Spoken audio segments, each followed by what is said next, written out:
விக்னேஸ்வராய நமக.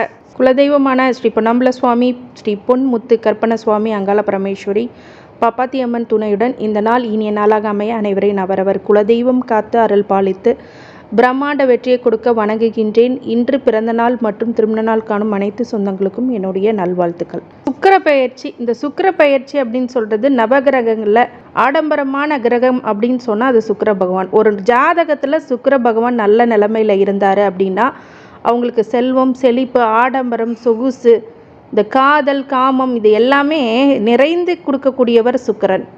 இப்போ இந்த காலத்தில் அதுதானே ரொம்ப முக்கியமாக இருக்குது.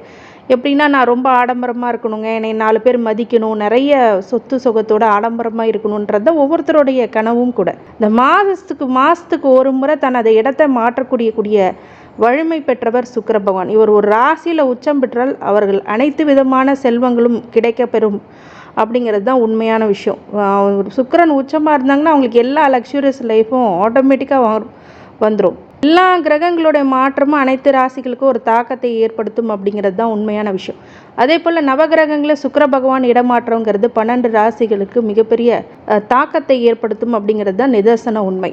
சனி பகவான் கும்ப ராசியில் பயணம் செஞ்சிட்டு இருக்கும் போது அவருடைய சொந்தமான ராசியாக அது பார்க்கப்படுகிறது. இந்த சுக்கிரன் வரும் மார்ச் 7ஆம் தேதி அன்று சனி பகவான் ராசியான கும்பராசியில் நுழைகிறார். 30 வருஷத்துக்கு அப்புறம் ஒரு கும்பராசியில் நுழையக்கூடிய விஷயங்களாக இந்த பயிற்சியானது பார்க்கப்படுகிறது. சனி சுக்கிரன் ரெண்டுமே சேர்ந்து பயணிக்கிறார். வரும் மார்ச் 30ஆம் தேதி வரை இதே ராசியில் பயணம் செய்வார் சனி மற்றும் சுக்கிரன். இதனால் ஒன்று சேர்க்கக்கூடிய காலகட்டம் இது அனைத்தும் ராசிகளுக்கு மிகப்பெரிய ஒரு தாக்கத்தையும் ஏற்படுத்தினாலும் ஒரு சில ராசிகளுக்கு ஒரு அதிர்ஷ்டத்தை முழுமையாக அனுபவிக்கப் போகிறார் அப்படிங்கிறது தான் உண்மையான விஷயம். அதை பற்றின விரிவான காணொளி அப்படின்னு இதை சொல்லலாம். சுக்கிரன் அப்படிங்கிறது தான் நம்மளுடைய வாழ்க்கைக்கு தேவை. ஏன்னு கேட்டிங்கன்னா, எல்லாத்துக்கும் ஒரு வகையான சுயமரியாதை அப்படிங்கிற ஒரு விஷயம் இருக்கும். அதாவது நம்மளை எல்லாமே மதிக்கணும் அப்படின்னு நீங்கள் நினச்சிங்க அப்படின்னா சுக்கிரன் உங்களுடைய ஜாதகத்தில் நல்லா இருக்கணும். இல்லை இந்த சுக்கிரன் பெயர்ச்சி ஆகும்போது நல்ல நிலைமையில் இருந்ததுன்னா நல்ல ஒரு அந்த ராசிக்காரங்களுக்கு ஒரு அதிர்ஷ்டத்தை கொடுக்கும். இந்த அதிர்ஷ்டத்தை தான் நம்ம மேக்சிமம் லக்கை தான் நம்புகிறோம். நிறைய பேர் உழைக்கிறோம். உழைப்புக்கு தகுந்த பலன் எங்கே கொடுக்கும்? அதுக்கு ரிசல்ட்டு கொடுத்தா தான் கண்டிப்பாக அது முழுமையாகப்படும். அந்த ரிசல்ட் சுக்கிர பகவான் தான் கொடுப்பார். இந்த சுகபோக வாழ்க்கையை அருளும் சுக்கிரன் மார்ச் மாதம் 2 முறை பெயர்ச்சியாகி இருக்கிறார். அதனால் அதிர்ஷ்டம், நிதி ஆதாயம், பதவி உயர்வு, மகிழ்ச்சியான வாழ்க்கையினை அனைத்தும் அனுபவிக்க போகும் ராசிகள் எவை அப்படிங்கிறத பற்றி முழு காணொளி. மார்ச் மாதத்தில் முதல் வாரத்தில் சுக்கிரன் மகர ராசியிலேருந்து கும்பராசிக்கு போகிறார். அந்த மார்ச் மாதம் கடைசி நாளில் மீனத்துக்கு செல்வார். மார்ச் 7ஆம் தேதி அன்று கும்பராசிக்கு செல்லும் சுக்கிரன் மார்ச் 31ஆம் தேதி அன்று மீனத்துக்கு செல்கிறார். இந்த மீன ராசியில் பிரவேசிக்கும் போது தான் அங்கே ஏற்கனவே சூரியனுடன் அவர் இணைகிறார். அதனால் பொதுவாக அனைவருக்குமே சுபபலன்கள் கிடைக்கும் என்றாலும் குறிப்பிட்ட சில ராசிகளுக்கு அதிர்ஷ்டத்தை எப்படி கொடுப்பார் அப்படிங்கிறத பற்றி தான் முழுக்க கொடுக்க போகின்றேன். இந்த குபேர யோகம் அப்படிங்கிறது தேடி வரும் சில பேர்த்துக்கு. ஒருவர் ஜாதகத்தில் நவகிரகங்களின் கூட்டத்தின் சஞ்சாரத்தை வைத்து ராசிக்காரர்களுக்கு நன்மை தீமை எப்படி நடைபெறும். சுக்கிரன் கலத்தரகாரகன், இல்லற வாழ்வை குறைவன். சுக்கிரன் மனைவி யோகம் தருபவர். ஆணுக்கு மனைவியை பற்றியும் பெண்ணுக்கு மன வாழ்க்கையை பற்றியும் சொல்லக்கூடிய இடம் அப்படின்னா சுக்கிரன் சொல்லக்கூடிய கிரகம். ஆகையால் சுக்கிரன் நமது ஜாதகத்தில் நல்ல யோக அம்சத்துடன் இருப்பது ஒரு அவசியம். சனியோடு சேர்ந்து சுக்கிரன் கோடீஸ்வர யோகத்தையும் தரப்போகிறார். மிதுன ராசிக்காரங்க, உங்கள் ராசிக்கு அதிபதியான புதனின் சாரத்தில் பிறந்திருக்கக்கூடிய நீங்கள் உங்கள் ராசிக்கு 9ஆம் இடமான பாக்கியஸ்தானத்தில் சுக்கிரன் சனியோட பயணம் செய்ய போவதால் பண தட்டுப்பாடு அப்படிங்கிறது இல்லாமல் போகும். ஏன் அப்படின்னு கேட்டிங்கன்னா, பாக்கியஸ்தானத்தில் பொதுவாக சனி இருக்கிறது அப்படிங்கிறது சனியுடன் சுக்கிரன் இருப்பது மிகப்பெரிய நல்ல யோகத்தை தான் கொடுக்கும். ஆனால் ஒரு சில பண தட்டுப்பாடு அப்படிங்கிறது இது வரைக்கும் ரொம்ப கஷ்டமாக வரவுக்கும் செலவுக்கும் கரெக்டாக இருக்குங்க அப்படின்னு சொல்கிறவங்களுக்கெல்லாம் இப்போ சரியாகக்கூடிய நிலைமை அப்படிங்கிறது வரும். வீட்டில் மனைவியோட அன்பும் ஆதரவும் கிடைக்கப்பெறக்கூடிய காலகட்டம்.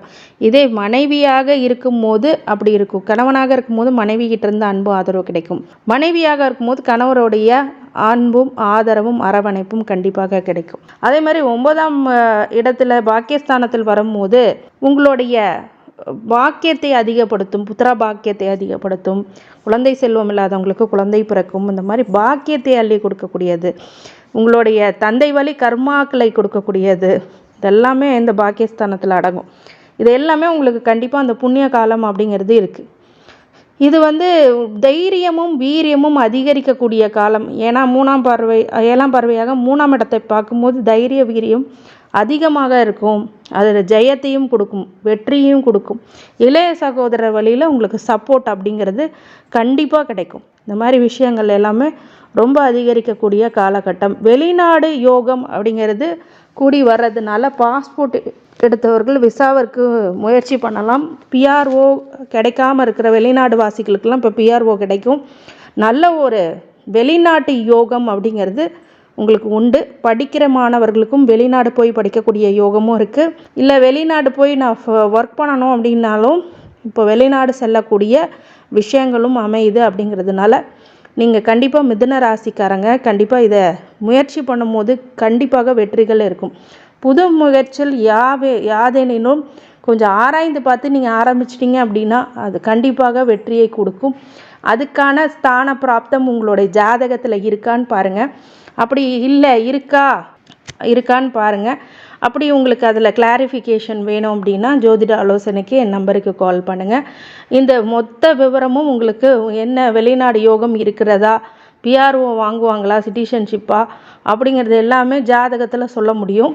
துல்லியமாக கணித்து தரப்படும். இல்லை வேறு ஏதாவது இஷ்யூஸ் இருந்தாலும் நீங்கள் இந்த கால் பண்ணலாம்.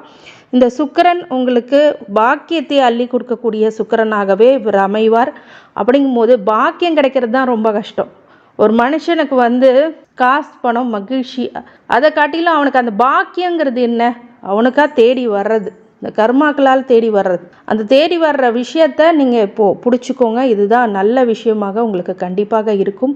மிதுன ராசிக்காரங்க பொதுவாகவே நீங்கள் உங்களுடைய வேலை சார்ந்த விஷயங்களில் ஒரு சில உஷாரான நடவடிக்கையினால் கண்டிப்பாக ஒரு நல்ல பிராப்தம் கிடைக்கும். 9ஆம் இடத்தில் இருக்கும்போது உங்களுக்கு தந்தை வழி சொத்துக்கள் ஏதாவது முடங்கி இருந்ததுன்னா இப்போ தந்தை வழி சொத்துக்கள் கிடைக்கும். தந்தைக்கு பாதிப்பு கொடுக்கக்கூடிய விஷயங்கள் எல்லாம் இப்போ பாதிப்பு நீங்கி படிப்படியாக அவருடைய பிரச்சனைகள் எல்லாம் குறையும். இது ஒரு நல்ல ஒரு பயிற்சி அப்படின்னு உங்களுக்கு சொல்லலாம். அது மட்டும் இல்லாமல் எல்லா வகை தொழிலில் இருக்கிறவங்க, உத்தியோகத்தில் இருக்கிறவங்க நல்ல மாற்றத்தை உங்களுக்கு கண்டிப்பாக காட்டுவார். வெளிநாடு பயணம் செய்யக்கூடியதாக இருக்கும். நிறைய பேர் வெளியூரில் கூட டிரான்ஸ்ஃபர் ஆகக்கூடிய ஆப்பர்ச்சுனிட்டி வரும். சில பேருக்கு ஹாஸ்டலில் தங்கி படிக்கிறது ஆப்பர்ச்சுனிட்டி வரும். இந்த மாதிரி சில ஆப்பர்ச்சுனிட்டிஸ் நல்ல விஷயத்துக்காக கண்டிப்பாக மாறுவீங்க. அந்த மாதிரி ஸ்தான பிராப்தம் இப்போ கண்டிப்பாக உண்டு. இந்த மிதுன ராசிக்காரங்களுக்கு அனைத்து ஐஸ்வர்யங்களும் சகல சௌபாக்கியங்களும் மன நிம்மதியும் ஆரோக்கியத்தையும் கொடுக்க வேண்டும் என்று எம்பெருமான் மகா ஈஸ்வரனை வேண்டி வணங்குகின்றேன். வாழ்க வளமுடன். திருச்சிற்றம்பலம்.